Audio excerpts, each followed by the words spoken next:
Welcome to the Cabral Concept, where board-certified naturopath and integrative health practitioner Dr. Stephen Cabral shares how he was diagnosed at the age of 17 with a life-altering illness and given no hope for recovery. It was only after studying and traveling all over the world did he discover how to combine ancient Ayurvedic healing practices with state-of-the-art naturopathic and functional medicine to fully rebalance the body and re-energize it with life. It's time to discover how to get well, lose weight, and finally feel alive again. And now, here's your host, Dr. Stephen Cabral.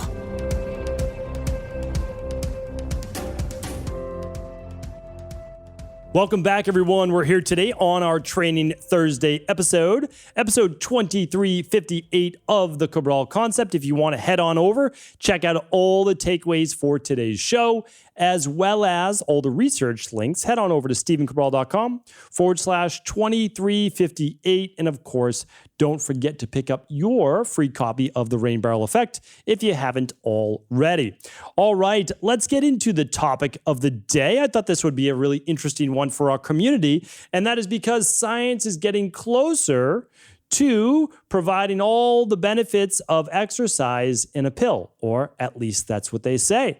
So the study is actually called an exercise-inducible metabolite that suppresses feeding and obesity. So basically, helping to curb hunger, lower body weight, and mimic exercise, so they say, in a pill.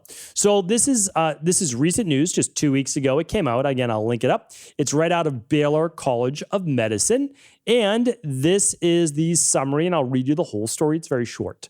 Researchers have identified a molecule in the blood that is produced during exercise and can effectively reduce food intake and obesity in mice. So basically, the benefits, I'm using that in air quotes if you're watching this on video, because as I will share with you after I read the study, is that I'm not sure that all the benefits are being taken into account. But again, let's talk about that in just a moment.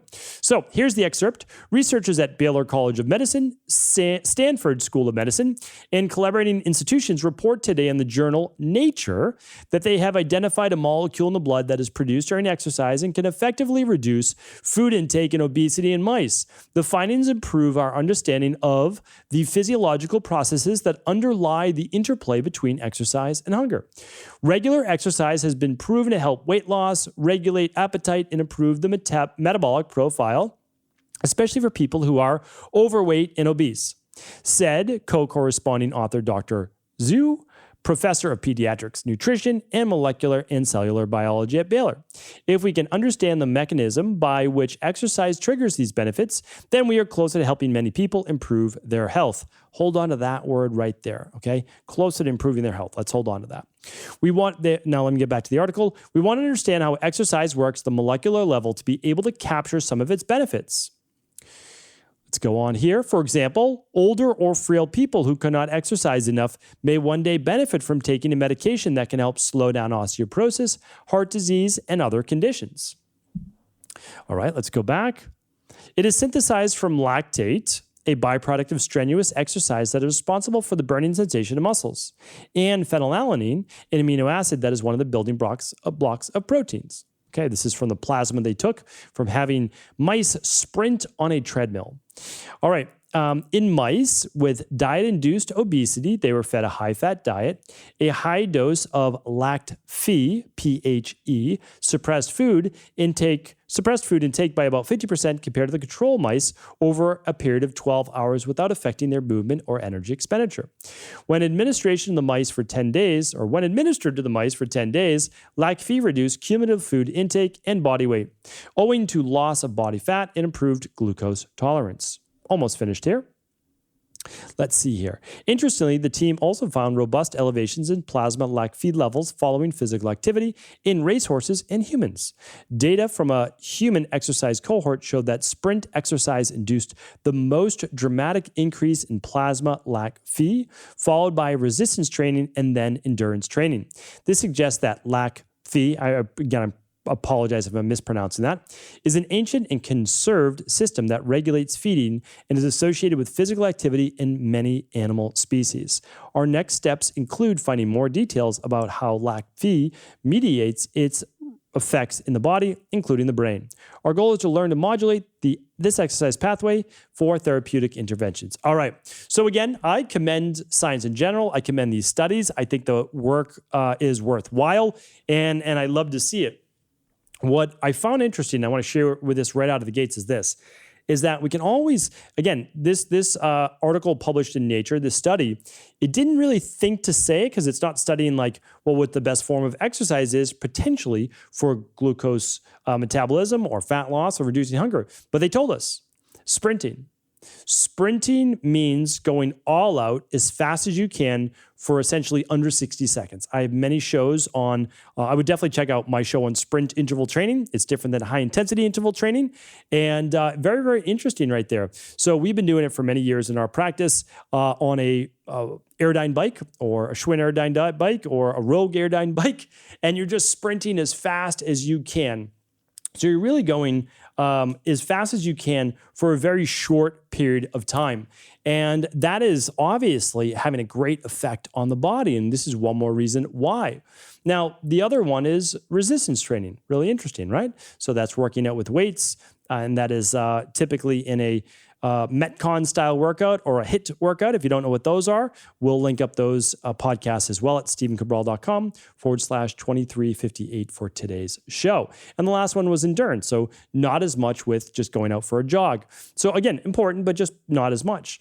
All right. So now let's get back to it. So they're basically looking at the benefits of exercise for reducing, let's say, overall hunger and for modulating hunger, I would say, and normalizing it, because normalizing maybe blood sugar here, and improving obesity, okay? So all of those things are good because we know that dysregulated, or let's just say this, if you're more than really 20, 30 pounds above your ideal body weight, and I'm not talking about super thin, I'm not talking about, six-pack abs, I'm not talking about that. I'm talking about just a healthy body weight, that's it. But if you're 20, 30 pounds above that, your chances for cardiovascular disease, high blood pressure, type 2 diabetes, and cancer go way up. I mean, way up.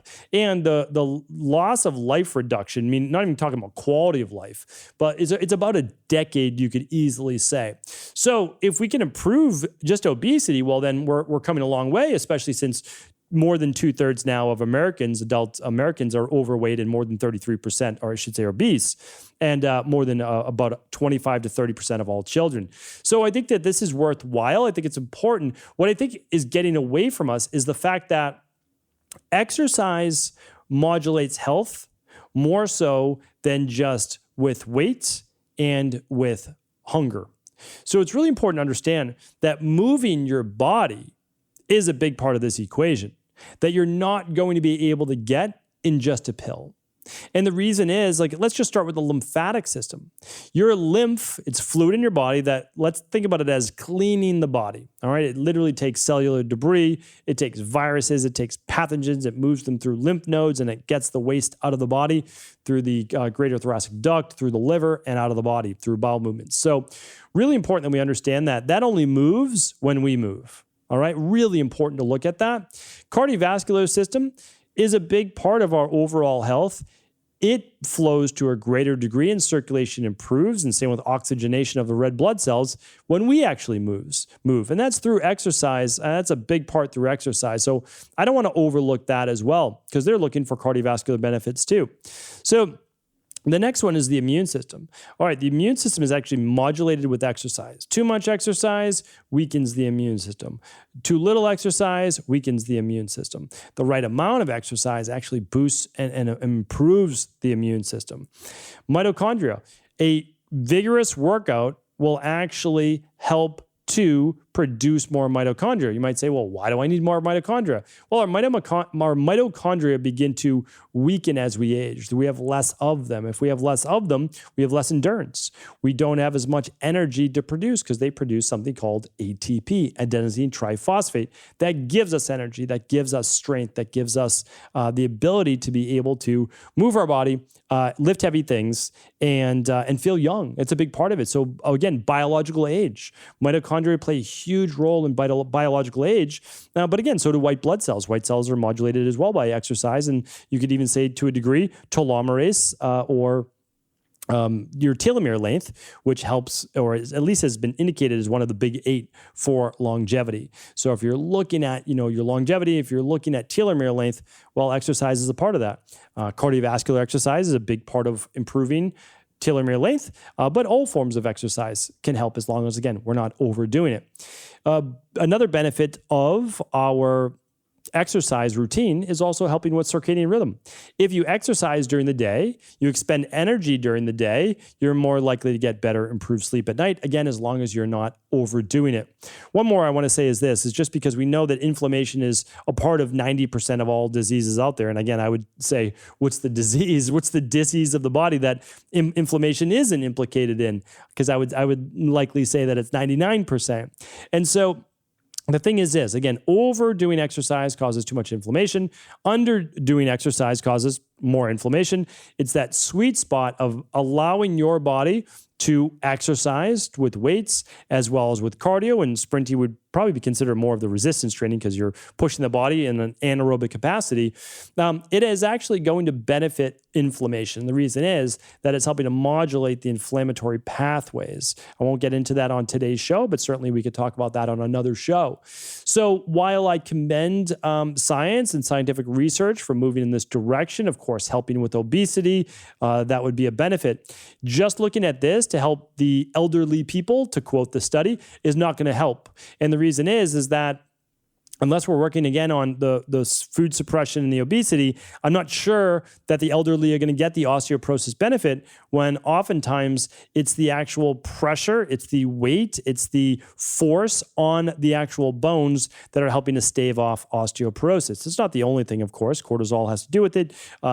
pH levels modulated through electrolytes in the body have to do with it, and much more. So what I would say is, while I love this research, I think it's great. I think we need to stop aggrandizing scientific research that we could one day replace something so vital to the human body, such as human movement. So again, I'm not an advocate of overdoing it, but I am an advocate of 2 to 3 times a week for strength training, lifting weights. Body weight's okay, there's no doubt about it, but usually it's good to have some weights in there because it's really difficult for most people to work the entire back of the body with no weights. You can do it, but it's not as easier to work the front of the body. But again, it could be bands, it could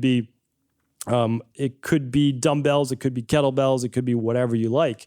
And then a few times a week for cardiovascular work as well. I'm not talking about a lot. I'm talking about finding 30 minutes in your day. That's really what it's all about. 30 minutes in your day to move your body. And then that can be included with your 10,000 steps per day. So your goal is to get to 7,000 to 10,000 steps per day, and then to begin to work your way up. I have a whole podcast on working your way up from walking, then to some cardio, then to some body weight training. So if you want to check that out, we'll link that up today as well. That's called Graduated Exercise Programming. And that's at stephencabral.com/2358. That is today's show notes page. I will link up today's study. And what will I also do? I'll link up to those previous podcasts and give you the 3 big takeaways from today's show at stephencabral.com/2358. We're going to keep it a short one for today. Hopefully this was helpful. I would love to hear your comments. Do you think this is a good thing? Comment below. Do you want to see exercise in a pill, or do you think that is going to shortchange people in the long run because they're not going to get all these other benefits as well? Would love to hear your thoughts. Would love to hear your opinions. Take care, everyone. And of course, always feel free to share the show with anyone you believe it could serve. Ever wonder what the best sauna, blue blockers, sleep trackers, wake lights, salt lamps, or other health gadgets are? Or what about the top non-toxic mattresses, sheets, soaps, bath products, toothpaste, and cookware? Or would you like to know the cleanest choices for hemp parts, meal delivery services, supplements, and much more? I personally curated, researched, and now created a resource page of all of my top picks that continues to grow each week. These are the exact products I use in my own life, with my family, in my private practice, and they're the ones I trust. To find out all of my up-to-date recommendations and all the details, simply head on over to stephencabral.com/resources.